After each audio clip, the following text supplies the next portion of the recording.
옛말에 정승집에 개가 죽으면 푹적푹적하고 정승이 죽으면 개미 한 마리 없다는 이야기 들어보셨나요? 젊어서 자리에 있을 때는 멀리서도 일부러 달려와 반갑게 인사하더니 그 자리를 떠나자 모르는 사람처럼 눈인사조차도 하지 않는 사람들을 많이 겪으셨을 텐입니다. 곧 봄이고 꽃이 피어나는 계절이 오니 여기저기에서 부고 소식도 있고 경사스런 소식들도 많이 들리더군요. 저도 직장생활 시절 경조비 총액이 적어도 1,000만 원은 될 것 같은데요. 구독자 여러분들도 많이 공감하실 테지요. 경조사 지나면 밥이나 먹자. 그런 인사 정도는 했는데 요즘은 단체 문자 띡하고 날리면 끝입니다. 그래서 오늘은 은퇴 후 경조사에 가면 안 되는 이유와 은퇴하고 나서는 만나지 말아야 할 사람에 대해서 알려드릴까 합니다. 부탁드립니다. 저는 소식도 없던 사람이 갑자기 카톡으로 청첩장 등이 오면 모른 척 합니다. 청첩장 등을 보내면 보통 최소한 인사 정도는 하면서 보내면 답장을 하지요. 퇴직 후에는 부조금도 부담되고 퇴직 후 몇 년이 지나고 나니까 현직에 있을 때는 10만 원도 가능했지만 퇴직 후에는 5만 원도 부담되더군요. 직장 인연이 시절 인연이지요. 그때뿐입니다. 직장 시절 진급에 앞장서주고 대소사에 도움을 주었는데도 퇴직하면 연락 오지 않습니다. 무척 섭섭해도 그게 인간의 본성이라고 보여집니다. 시절 인연으로 생각하여 잊어버려야 합니다. 그게 건강에도 좋다고 생각합니다. 원래 인간은 이기적인 동물임을 잊지 말아야 합니다. 나 자신도 어느 날 이기적으로 될 수 있는 것이지요. 남을 원망하지도 말고 어차피 결국 홀로 가는 게 인생이라는 생각이 듭니다. 지나간 사람들을 다시 만날 일이 있을 때 만나게 되는 법입니다. 마음을 비우고 아무런 기대도 안 하고 만나면 괜찮습니다. 그냥 어찌 살고 있나 소식이나 들으러 간다 생각하면 괜찮더라고요. 사람들에게 많은 기대를 하지 않는 것이 좋습니다. 경조사 잘 찾아다녀봤자 안 오는 사람도 많다는 걸 알아야 하고 나 역시 남의 경조사에 다 찾아다닐 필요 없습니다.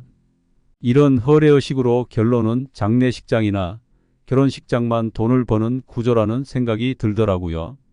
과거를 참고 삼아 판단하는 것들이 현재와 미래에는 많이 달라진다는 것을 알아야 합니다.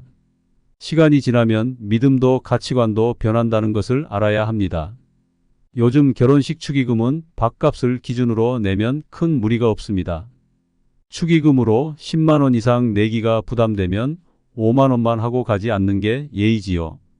은퇴한 사람들에게 경조사비는 주머니 거덜내는 주범입니다.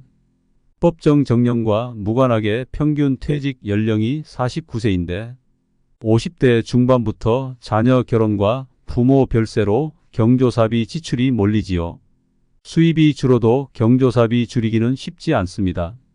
현직에 있을 때 받은 게 있으면 퇴직 후라도 그만큼 돌려줘야 하고 나중에 받을 때를 생각하면 투자금을 무턱대고 줄이기도 어렵더군요. 그래서 요즘에는 경조사비 문제로 부부간에 다투는 경우가 많습니다. 경조사비는 상호부조의 성격이 강합니다. 과거에 받은 만큼 돌려주지 않고 모른 채 하면 욕을 먹는다고 생각하기 때문에 소득이 줄어도 경조사비를 줄이기 어려우실 텐데요. 반대로 결혼 안 한 자녀가 있거나 부모가 아직 살아있는 경우에는 경조사비 지출을 후일을 위한 투자로 여기기도 합니다. 부조금은 원래 목돈이 들어가는 행사 때 이웃이나 친척끼리 십시일반으로 돈이나 음식 노동력을 보태 일을 잘 치르도록 돕고 자신이 닥쳤을 때 도움을 받는 풍습에서 비롯됐지요. 하지만 요즘은 이런 품앗이 풍습은 거의 사라졌더군요. 이를 대체한 것이 바로 현금 박치기 또는 눈도장 찍기로 관계가 이어지는 경조사입니다. 세상이 각박해져서인지 경조사도 일종의 교환행위가 된 것이지요.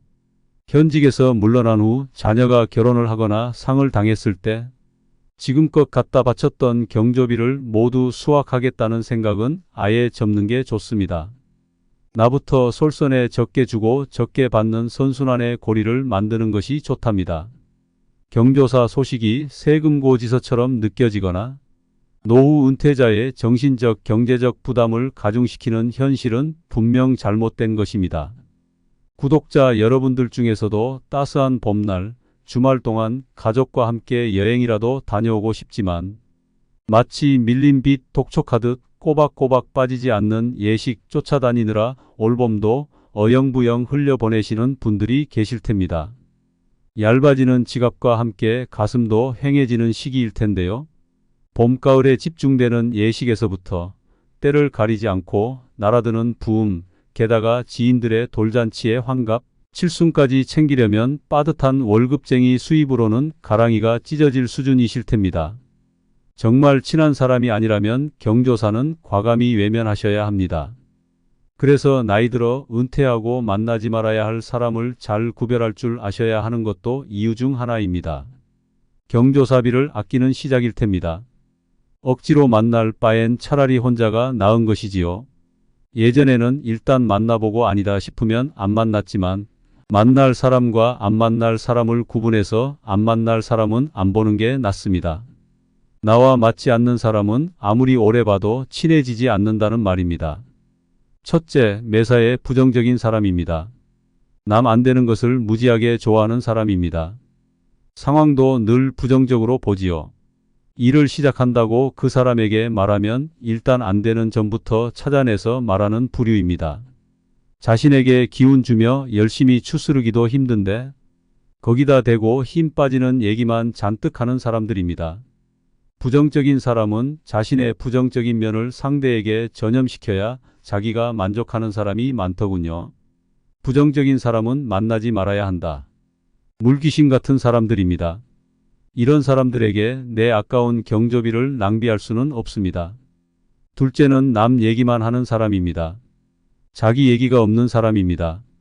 겸손해서 자기에 관한 얘기 안 하는 사람이 아니고 입만 열면 남의 얘기만 하는 사람이지요. 자기 얘기가 없거나 음흉하거나 딴 목적이 있거나 딴 생각을 하는 사람일 확률이 높습니다. 그런 사람은 꼭 뒤통수치더군요. 그런 사람들은 어디 가서도 여러분에 관한 얘기를 합니다. 원래 좋은 얘기는 재미가 없지요. 나쁘거나 충격적인 얘기가 재미집니다. 동화를 보면 행복하게 살았다는 딱 한 줄로 끝나니까요. 여러분에 관한 얘기도 칭찬보다는 험담이 될 확률이 높습니다. 남 얘기만 하는 사람들에게 당신의 얘기를 좀 해보라고 나는 때로 질문하는 경우가 있지요.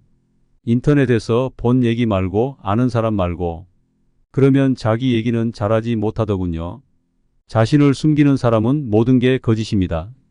마지막으로는 필요할 때만 연락하는 사람입니다.